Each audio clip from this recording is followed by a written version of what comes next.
I'm just coming to grips with the fact that after this review, the only major Mega Man games I'll have left to look at, besides a couple of one-and-done spin-offs, is the Battle Network series and Star Force. Yeah, there's also still a couple of those handheld entries I haven't covered yet, like those Game Boy Mega Man games, and I will in a matter of time. But I don't know, for some reason, after finally finishing the Legends titles, I'm just now more aware that the end of my journey with the Blue Bomber is closer than I realized. But we can get more existential later. We have a second Legends game to cover, and as of this video, it's the last Legends game. And I know technically this isn't quite true. There was an education game only released in Taiwan, and I doubt I'll ever play that if it's even possible, but that sure is an interesting render of Volnutt and Roll, I'll say that much now. Japan also got a mobile phone game set between Legends 1 and 2, though I'm not sure if it's canon or not. Rockman Dash Great Adventure on 5 Islands. Again, I'm not sure if I'll ever play this for myself, but maybe one day. Folks behind the scenes are trying to get it working on PCs as of this video. And it looks like a pretty faithful adaptation of Legends gameplay, as close as you can get on mobile phones in 2008 anyway. I'll keep tabs on this one, Legend fans probably should too. Anyway, Mega Man Legends 2, one of the last Mega Man games released for the PlayStation. Didn't see life on the N64 strangely. Yeah, they did Tronbon's game looking back. Hope you didn't enjoy Mega Man 64 too much, kids. You'd have to get a whole other console just to play the spin-off and sequel. I'm suddenly in the mood for Kingdom Hearts again for some reason. To mention again though, those that got the Misadventures of Tronbon got a sample of the upcoming second Mega Man Legends. Quite a hefty demo too. I looked it up and it has 1 level and 3 major boss fights. A little more than your standard demo from like a PlayStation Underground sampler. God, I miss those. In Japan, the demo was a little different to my surprise. It's basically a side story leading up to the second game. It's still essentially a demo of things to come, but there's a couple of unique moments and assets not found in the final game. It's included in the PSP release of Legends 2 if you're ever curious. I didn't play it mainly because, with my love of the game's characters and dialogue, I don't think I'd enjoyed it as much as I could, seeing as, well, I can't read Japanese. I did skim through a bit of it courtesy of other YouTube channels, and I'm glad I did because there's a moment where Tron is demanding Mega Man to join her by her side, and Mega Man considers what that'd be like for just a moment, and it's one of the funniest things I've ever seen in Mega Man, I'm not joking.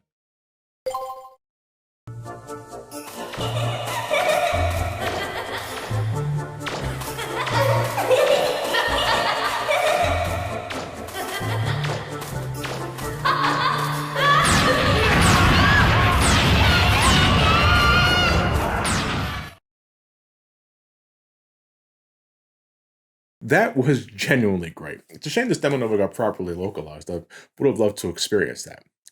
We'll just have to settle with the full game then. That said, what did I think of it? Do we go 3 for 3 in the Legends series? Well, compared to the first and Trombone, I'm actually going to give a spoiler warning for this one, so here's a timestamp to skip to the gameplay part.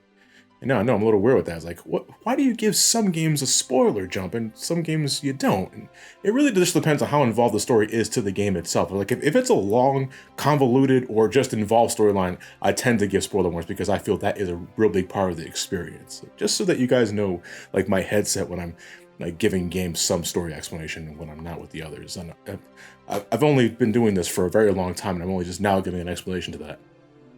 Thanks for coming by. A year has passed since the end of Legends 1 and that little thing involving Mega Man Geno trying to commit mass genocide. We join Roll's grandfather Barrel and his longtime friend Werner von Blucher on board the Sulfur Bottom, a massive airship funded by Blucher that he plans on using to venture into the Forbidden Island, where the fabled Mother Lode is said to be hidden. And for these two, it's not the first time they try to do this, as over 30 years ago, these two tried to explore this place before, but turned up short, nearly died because of it, and were only saved thanks to a mysterious girl they can only vaguely recall.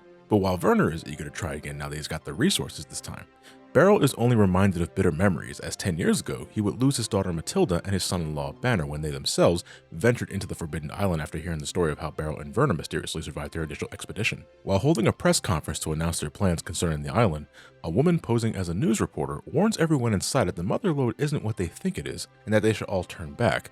To Barrel's shock, the woman looks an awful lot like his missing daughter, but before he can get some answers, she makes her escape on her silver dragon-looking thing. Witnessing everything on TV back on the flutter, with Roll feeling awfully conflicted seeing as she finally found her long-lost mom and she's kind of out there, Mega Man insists they should head to the Sulfur Bottom and start getting some answers for themselves. But back at the airship, Werner won't take no for an answer and attempts to venture inside the Forbidden Island again. But the mysterious girl begins her attack, trying to get them to turn around. But her dragon buddy goes a little too hard and damages the airship to the point where it begins to sink towards the island, getting trapped in the ongoing storm. Realizing their grandpa's in danger, Mega Man and Roll touch down on the nearby, I think this is pronounced Yosyonki City? Or is it Yosyanki? Well, either way, they go there and head to the junk shop to gather pieces they need to build a dropship, which would allow them to head inside the Forbidden Island and find a way to save the airship without having to worry about damaging the flutter. But they find something even better there, a dropship already built, courtesy of this dude named Joe that wanted to head into the island himself but is in no shape to do so, has no memory of his previous life, and is clearly Roll's father, but the game will do nothing with that. Oh well, so using the dropship, Mega Man heads into the Forbidden Island and begins his expedition, coming across a bunch of frozen bodies and what looks to be a comatose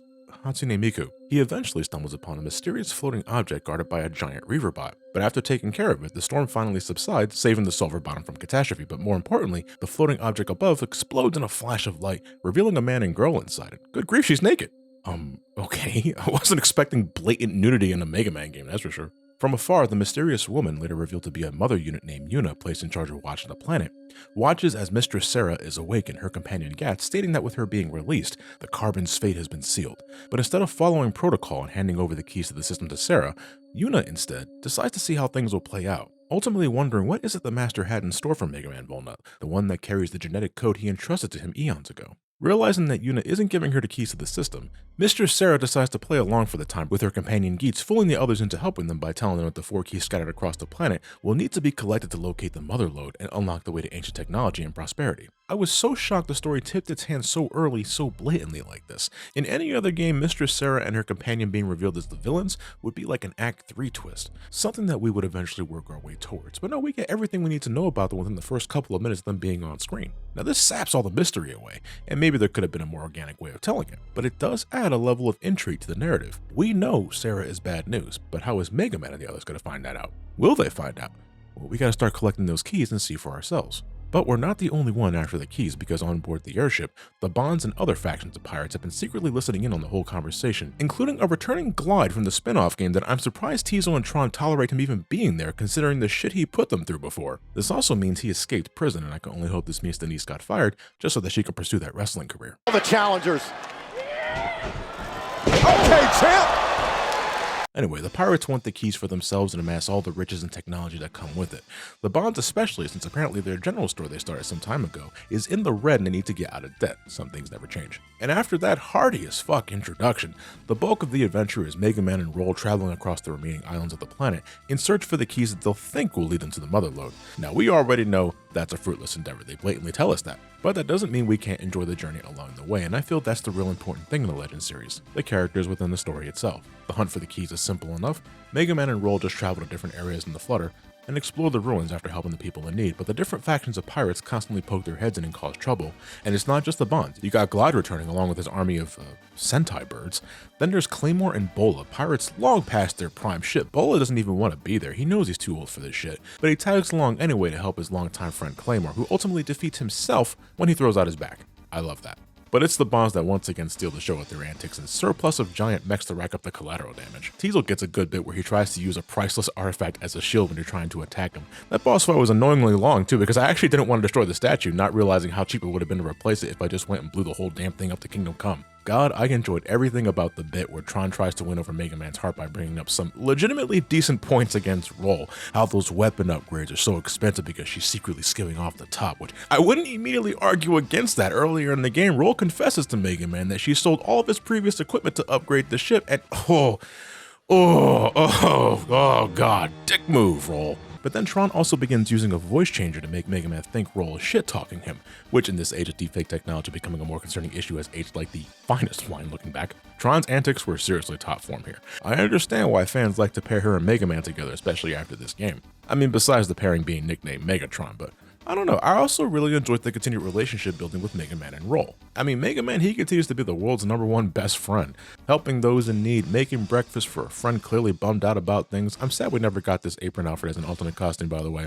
He's always by Roll's side through thick and thin, supporting her in times where she's emotionally conflicted about current circumstances. And it should be said, Roll is head over heels for Mega Man. Keep checking on her diary as you play the game, and by the end of it, she outright confesses her love for the guy. Just a matter of time before these two have a date on the gold saucer, if you ask me. It's weird though, because I have to keep reminding myself that Mega Man and Roll are not relatives in this series. It's hard though sometimes because I got all the classic games under my belt, but not this time. It's okay, they're not related. The end goal might be predetermined, but Legends 2 continues to give me more of the things I really enjoyed about the first game and the Tron Bond spinoff. That said, I feel some elements are still a little lackadaisical. Like, I'm glad Barrel has more significance in this by virtue of him being a relative of 2 important characters in this, but he's still a glorified side character in a story where I think he should have had a larger role. I mean, for God's sakes, his daughter, who he thought dead for over 10 years, is suddenly back, but he spends the entire game with his buddy Werner just pondering about things. I know he's old, but I think he could have been more involved. On that note, that woman, Matilda, is also Roll's mom. And Joe, the amnesiac who gives us the dropship just an hour into the story, that's Roll's dad. We're finally tackling that thread that Legend set up previously, but it's handled so weird in this game. It's like we finally find them, but it's not really important when I think, considering how long Roll's been searching for these two, it should have been a bigger deal. God, especially with Joe, who after it's all but confirmed he's Roll's dad later on, he's just quietly dropped from the story. It seems he's found new love and a new kid, but even these two aren't given much to do. They're just background characters. Matilda is revealed to not entirely be herself. She's being possessed by Una, a mother unit placed in charge of watching the planet's inhabitants. She found Matilda almost dead 10 years ago when she and her husband first explored the Forbidden Island, but Una was able to save her by infusing herself into her being, so for the time, she's just borrowing her body until she can fully restore her original self, which you can see when you head into the Forbidden Island earlier, a detail I like that they show. I feel with how prominent Una's role in this was, using Roll's mother as a vessel on top of that, with everything involving Joe thrown into the mix, we should have gotten more out of Roll's side of things. And we do get bits and pieces of that here outside of the diary entries. Hell, this game's events kick off because Roll wants to know if that really was her mom that she saw on TV. But I feel this wasn't handled as good as it could have been. For a story that's so heavily character-driven as the Legends game have been up to this point, Roll still feels second fiddle when I think she should have mattered as much as Mega Man. Now, Mega Man. I'm assuming even after a year since the ending of the first game, his little monkey buddy Data has told him nothing of his true origins. I'm also assuming Mega Man didn't bother telling Roll or Barrel about what he witnessed beforehand, because it's not really mentioned in any capacity outside of a brief journal entry that serves more to get the player up to speed in case they didn't play the first game. Now, maybe Mega Man doesn't think his past is that important in the long run. Maybe he doesn't care, but I still find it odd that his encounter with Juno, or the true function of Data, isn't discussed further in any fashion. But whatever, moving on from that for now anyway. After Mega Man and Roll grab the 4 keys and brings them back to the airship, Mistress Sarah drops the yak, hijacks the airship, and forcefully takes the keys back to her home Elysium, where she plans on using the keys to activate the system needed to initiate the carbon reinitialization program, wiping out all the carbons on the planet so that the ancients from thousands of years ago can live once again on the planet. Is this the same program that Mega Man Juno planned on using in the first game? If so, this is our Dr. Wily of Legends, huh? A fucking genocide program. Before Mega Man can attempt to stop Sarah, he's confronted by Sarah's companion Geets, looking to take the Master's genetic code contained within Mega Man, so that carbons can no longer be created from it. Though Mega Man wins the battle, Geets lands a critical blow that almost kills the Blue Bomber, but Una is able to restore his body and original memories courtesy of Data, while also delivering one hell of an unapologetic plot dump, and bear with me, this is a lot. If you thought the original game's plot was backloaded, holy fuck this game. So a long time ago, Mega Man, or Mega Man Trigger, was a bodyguard created by the system to watch and protect the Master, the last true human remaining that lived in Elysium, a paradise for society where there were no illnesses, no wars, and people lived for an age. But sometime later, after visiting the planet below, the Master realized that true happiness came from life being finite, so he made modifications to the planet's carbons to essentially make them regular-ass people, which in his eyes believes that'll have them live more fulfilled lives that the ancients couldn't experience. And with his dying wish, because the Master couldn't live very long outside of Elysium, he entrusted Mega Man Trigger with his genetic code to make sure carbons are always created as he intended, and to also act as their protector. Mistress Sarah and Una were both mother programs designed to keep watch of the system on Elysium and life on Terra, that's what they call the planet here. And while Una is more than happy to let the Master do his thing, Sarah didn't quite see what was so special about the carbons that her master loved so much, nor why he entrusted Mega Man with his genetic code, so following the system's protocols, and because it sounded like she was just straight up jealous of the Master and Mega Man's relationship, that's what I took from it anyway, she attempted to wipe the carbons out, which put her at odds with Mega Man, wanting to upkeep the Master's wishes. The resulting scuffle sealed Sarah away on the Forbidden Island, and Mega Man losing his memories and converting back to a baby that Barrel would end up later adopting. Everybody got that?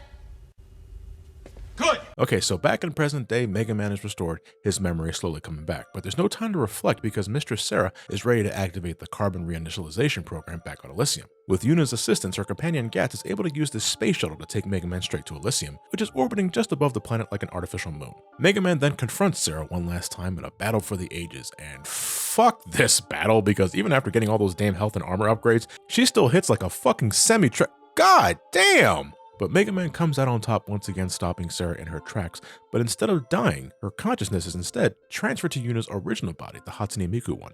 And Yuna, still in the body of Roll's mom, just a reminder, convinces Sarah to give carbons back on Terra a chance, not just for the sake of their master's wishes and because they're essentially sisters that need to look out for each other, but because with the death of the system on Elysium, courtesy of Mega Man, the ancient systems within Terra, all those ruins we've been exploring swarming with Reaver bots, those are now primed to fully activate, and that can spell disaster for the people of Terra. so something's gotta be done about that. Mega Man is needed back home. But small snag, Mega Man, Yuna, and Sarah have no way of getting back home, since Sarah kinda deleted Gats during the battle with Mega Man, and he was their ride home. Rest in peace, Gats. So the three are stranded on this dead planet. They don't even have any board games to kill the time.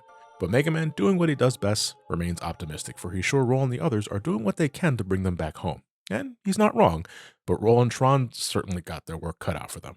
Okay, so I can see why so many folks found this ending to be heart-wrenching, and with the benefit of hindsight, I'd have to agree. But I was under the impression from a lot of you, because so many of you had a similar tear-jerking reaction, that the ending to this game was tragic in the context of the game itself. And I'm talking Neon Genesis Evangelion bad. And it's not, but thanks for making me laugh mentally thinking about this. Oh, this is nice. This is the end. Okay. Where exactly am I? Here's the song. Oh, good. There's some things that are still unresolved here, guys. How do I get home? What do I eat? Was Ray my mom? Am I real? Oh, hell. Does the bus run through here? Is this how you end a series? I mean, is this where we go from here? Okay, the movie better sure as hell make up for this. I'm telling you right now, because I'm stuck in nowhere land. You ran out of ink too, didn't you bastards? Sure, Mega Man is stuck in Elysium, and there's a threat of the ancient technology deep within Terra activating and potentially being a problem for humanity. But the game does end on a hopeful comedic bit, because as layered as the Legends games are, they are, in the end, lighthearted comedic stories. Yes, if this ends up being the last game in the series, then man, but I won't get hung up on the fact that the story hasn't continued since this game, but rather, I'm going to celebrate finally getting to experience this game's world and characters, because even with the snags I mentioned, I have been deeply enjoying the cast of Mega Man Legends and everything within. Mega Man and Roll, the Bond family and their antics, the oodles of side characters bringing the world to life, the aesthetic, the vibe. This is the most I've ever cared about any of this in any Mega Man game I played, which getting to finally play these games over 20 years after their release I think speaks volumes of its quality. Yes, of course, I would love more of this. There's still plenty of things to delve into, like Roll actually interacting with their parents for one thing, the original creators of the systems, whatever their intentions were, Mega Man's thoughts on all this, if he even cares. I don't think he does looking back. Will Mega Man end up with Tron, or will he end up with Roll? Will the Bonds manage to save their family business? There's so many things the next game can head into. Until then, I'm happy with what we got.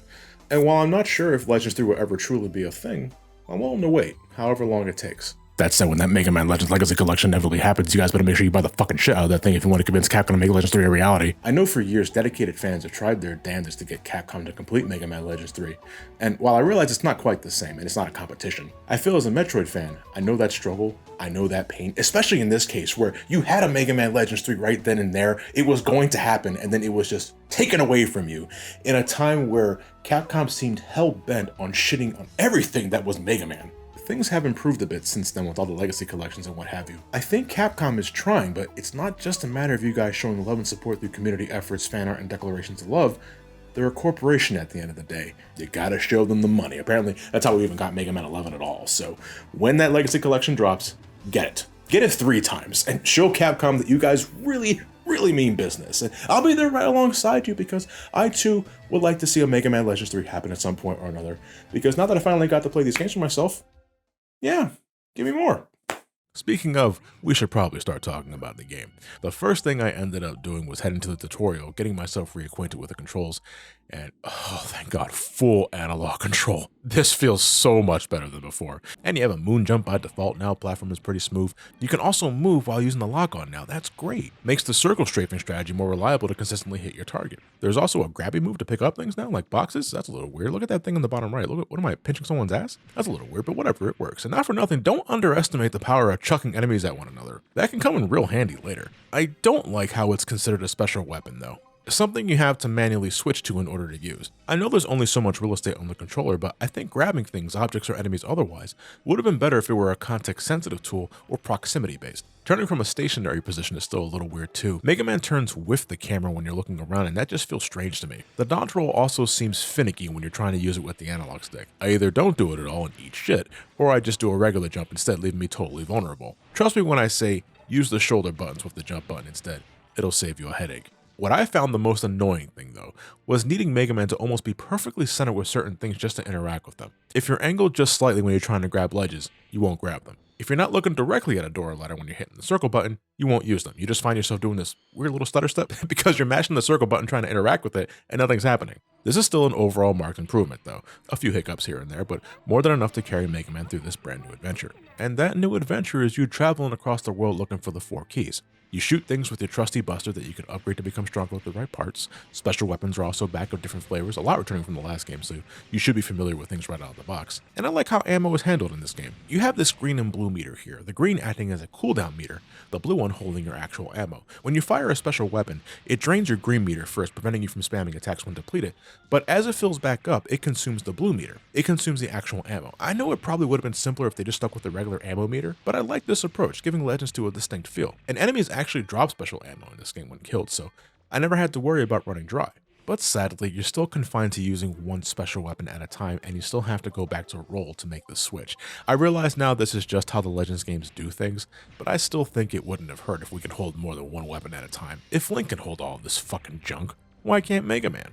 Roll can also upgrade your special weapons once again by giving her the right amount of zenny. Don't sell these, but you might want to take some precautions before you go ahead and ask her for assistance, because my god. So a cool thing about Mega Man Legends 2 is, if you want, you can take these license tests to increase your rank. You do a timed obstacle course with limited weapons and health, and if you succeed, your rank increases, giving you larger payouts with treasure boxes, and it increases the money you get from enemy drops. But a higher rank also makes the game more difficult. Enemies will be more aggressive, do more damage, etc, etc. So if you want more money, you gotta deal with the tougher difficulty. And you also can't change your mind if you end up finding things too tough to manage. The effect is permanent. So you might want to make a backup save, as the game warns you to do. Now, I don't know why they decided on this approach, instead of just giving us a more traditional difficulty select in the main menu. But I also don't hate this either. It gives players a choice mid-game to spice things up if they find things too simple, the cash payouts too meager. For what it's worth, before I took the Class A test, I wasn't hurting for cash, especially since I knew about the grind spots, and I didn't find the difficulty that much different after getting my Class A license. Things were still pretty simple to kill. But since I was a greedy motherfucker, and for the sake of saving time, I wanted to get a higher rank so that I can get more money more quickly and upgrade my weapons faster. And in time, I was able to upgrade some of those weapons, like the homing missiles with little to no effort. And this weapon, the MVP of Legends 2, I think, it carried me through the whole game. But it's so expensive to upgrade. There's a few weapons that are obnoxiously expensive to upgrade. What the? 9 million zenny! I know it's one of the final upgrades to the Shining Laser, one of the strongest weapons in the game, but 9 million zenny? Do you know how many of those gold birds I gotta farm just to reach half of that shit? No. Some of that money is being used for something else. Tron was right. I'm privy to your hustle and bustle roll. I see the way you look at me, giving me that side eye like a cat that just shat on the floor. Probably thinks I'm a gullible loser. You're right, but fuck that. I make you breakfast and shit. So you're not confined to a single island anymore. You'll be heading into multiple areas with their own towns, their own people, their own problems, and their own ruins to explore. But be that as it may, exploration is not really something I think is encouraged enough in Mega Man Legends 2. For starters, the towns you visit are still full of people, giving you more of the same flavor text that brought life to the world around you last time. But there isn't a whole bunch of side quests that go around, giving you little reason to explore past the town's outer limits. Not that there's much there anyway, mind you. I think every area has an open field that merely serves as a connecting point between two areas, and hosts only a couple of hostile enemy encounters, and they're nothing to worry about. It reminded me a lot of Hyrule Field from Ocarina at a time, only in this game, you might have two kids telling you where to go in the most obnoxious way possible.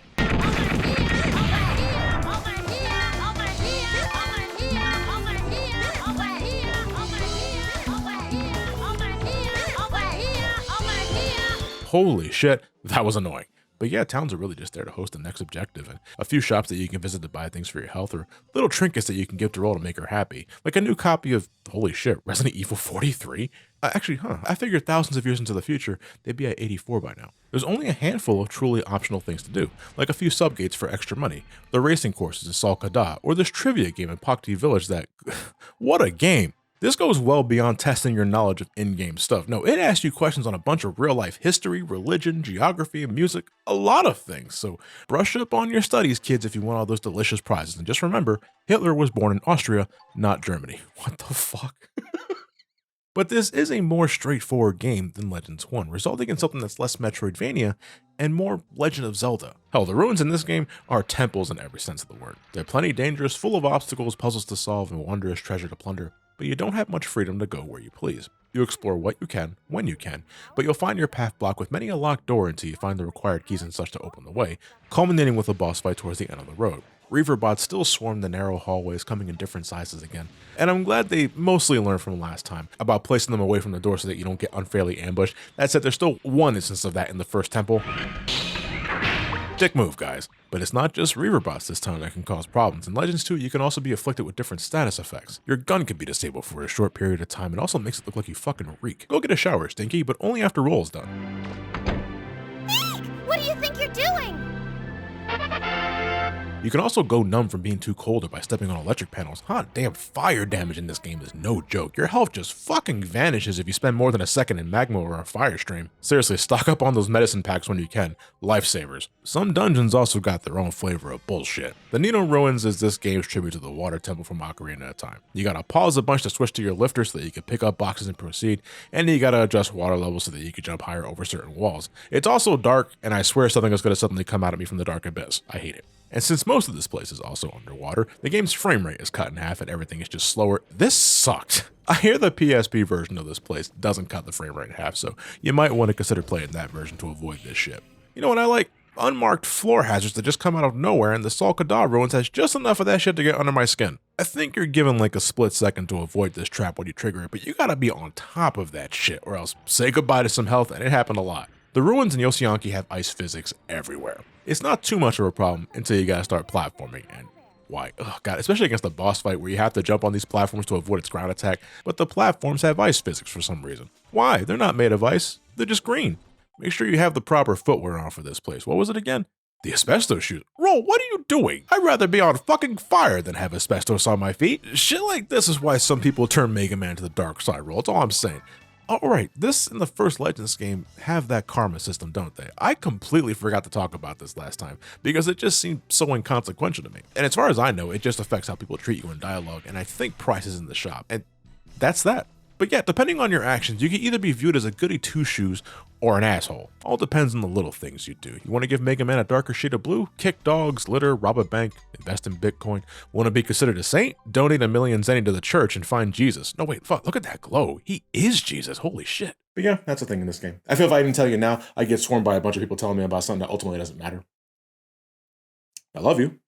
Also a small thing. So, I like this game's soundtrack, right? A solid listen throughout, would recommend. But the fucking music resets every time you enter and exit different areas. Inside of towns, the flood of the sulfur bottom, where you're entering a bunch of different rooms in a short time span, this got really annoying. And I never want to hear the opening notes of Antonio Vivaldi's Spring ever again. You're not funny, Lewis. You're not. Mega Man Legends 2 is all about the action. Even when you're not exploring the ruins, the story beats will have you deal with the Sky Pirates in a bunch of high-octane scenarios, shooting down warships, chucking missiles back at a moving train, destroying a whole-ass base. There's rarely a dull moment in this game, and it's a good time. But this comes at a cost of feeling, how do I put this, sterile.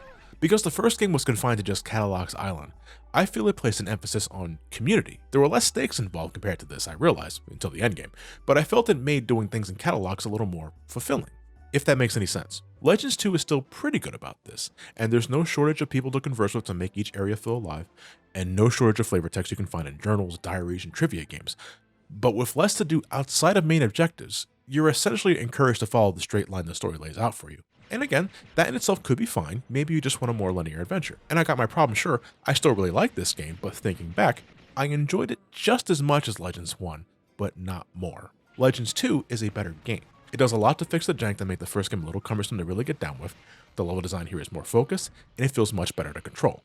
But I think Legends 1 had the better world, a better sense of progression, and I think a better story. Though I might need more time to think on that, given that I said Legends 1's story didn't really work by itself. But I still enjoyed how relaxed Legends 1 felt, before it dumped a whole bunch of shit on me at the end. It was still very cozy before that moment. Legends 2's narrative is no doubt more engaging, and I was captivated by what was on the screen. So I want to make clear, I still enjoyed what was given. It still has the issue of dropping too much exposition towards the end of the game, but nevertheless, I liked it. But I didn't find any area as interesting as Cadillacs. Oh sure, there's more visual variety, but that doesn't mean anything to me when there's no real reason to take in the sights. Legends 1 gave you reason to explore. I don't feel Legends 2 does that as much. But both games have a wonderful cast of characters, great voice acting throughout, a pleasant aesthetic that has aged remarkably well, despite the hardware being over 2 decades old, and filled with enough gameplay to leave you satisfied, and after finally playing both games for myself, I left feeling very satisfied. These have now become some of my favorite games in the Mega Man franchise, and I give them a damn high recommendation. I hope one day the adventure continues, but I can tell you now, these games shouldn't be slept on. And please get them off the PS3 store before it's too late. And thus, another chapter has concluded on my journey through the Mega Man franchise. And look, I gotta be real with you guys. I don't exactly know when I'm going to get to Battle Network or Star Force. I'm going to be doing Battle Network before I do Star Force, obviously, but these are not only RPGs, but they have a gameplay structure, a style that I'm not entirely sure if I'm going to like minute one. And obviously, we'll find out when we get there. That's the entire point of me, reviewing and playing the games for myself, to find out. But I'm just saying it might be a bit before we get to those, but eventually it will happen. I promise you that much. But all right, Mega Man's done. We got some time to kill before we head into the next marathon, and I know exactly what I want to look at next because it's already out at the time of this video going up. So I will see you guys next time with the Resident Evil 4 remake, and I really hope it's good. I had a good time with that demo when that released, so I'm thinking it's a safe bet this one's gonna be a killer. Apart from the wordplay, but we'll have to wait and see.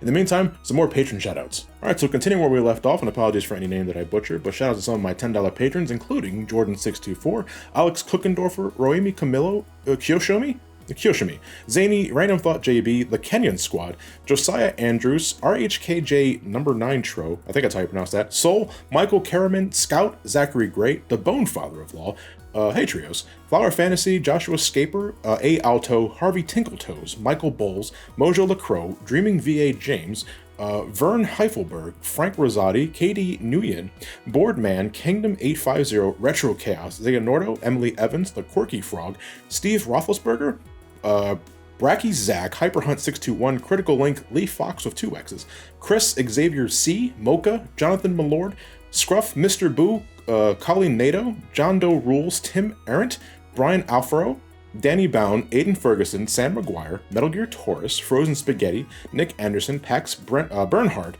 Dustin Ross, Terse, Mr. Barebones, Alex Ma, Solaris, The Dervinator, Tank1319, Cameron James Reese, Cam Clam, Chaos, and finally for today, Marcy says hi to the menagerie. And as always, thank you to all of my patrons, no matter what tier you are, $1, $5, $10, I don't give a shit. Thank you so much for supporting this channel. It's making things a hell of a lot easier, especially over the last couple of months, because I'm getting ready to go back to the Northeast. Well, I can't wait. I need to seriously make a shadow update and get you guys at the speed. Like, what exactly has been going to happen like the last couple of months? But man, it's been quite a journey. And well, I guess the next time I'll see you guys, I'll be in my new office. So I'm looking forward to that. I hope you guys look forward to that too. New area, new office, new house, new everything. I think it's time I also give some updates to the thumbnail and the intro too. So here's hoping you guys enjoy what I have in store. As always, thank you all for watching. Stay safe out there. Look out for one another. Have yourselves a fantastic night and take care.